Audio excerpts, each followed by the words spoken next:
ఏం చెంచలమ్మ, నీ కోడల్ని కాపాడుకొని వచ్చావా అని చెప్పేసి కళింగ అడుగుతూ ఉంటాడు. చెంచలమ్మ, ఇది ఊర కుక్కలు గుంట నక్కలు తిరిగే టైం. ఈ టైంలో నా అటు బారిన పడకుండా నా కోడల్ని కాపాడుకోవటం నా బాధ్యత కదా అని చెప్పేసి చెంచలమ్మ అంటుంది. ఊర కుక్కలకు గుంట నక్కలకు తెలివి ఎక్కువ తెలియదా అని చెప్పేసి కళింగ అంటాడు. జంతువులకు ఎంత తెలివి ఉంటుంది, సింహాలు పులులకు అవి అవసరం లేదు. అవి మాట చూసి ఏటేసా గురి తప్పదు అంతే అనగానే, చెంచలమ్మ ఈరోజు అంటే నీ ప్రాణాలు తీస్తే నీ కోడల్ని ఏం చేసినా ఏం లేదన్నమాట అనగానే, ముందు నా ప్రాణాలు పోవాలి కదా, నా ప్రాణాలు ఉన్నంతసేపు నా కోడల మీద ఈగ కూడా వాళ్ళనివ్వను. అయితే ముందు నీ ప్రాణాలు తీస్తా. నా ప్రాణాలు తీయటే గుండె బలం కత్తుల బలం కాదు, దమ్ము ధైర్యం ఉండాలి. అది ఉందా నీకు అని చెంచలమ్మ అంటూ ఉంటుంది. చెంచలమ్మ, ఈ కళింగను తక్కువ చేశావు, చూసుకో ఇక నా వేటు. తేరా కత్తి బసవా.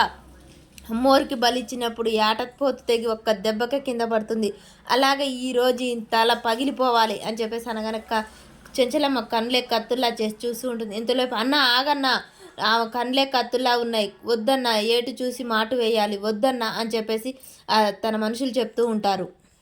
నా చేతిలో కత్తుందిరా, భయపడతారేంట్రా అన్న, నీ చేతిలో కత్తుంది కానీ ఆమె కండ్లే కత్తుల్లా ఉన్నాయన్న, వద్దు.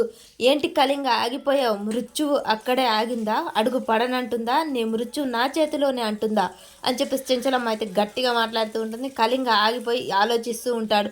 మరి చెంచలమ్మ చేతిలో ఇక కళింగ ఈరోజు చనిపోతాడా లేకుంటే వెనుదిరిగి పారిపోతాడా, అసలు ఏం జరుగుతుంది అనేది మనకు నెక్స్ట్ ఎపిసోడ్లో తెలుస్తుంది ఫ్రెండ్స్. మన వీడియో నచ్చినట్లయితే లైక్ చేయండి, షేర్ చేయండి, సబ్స్క్రైబ్ చేసుకోవడం మర్చిపోకండి ఫ్రెండ్స్.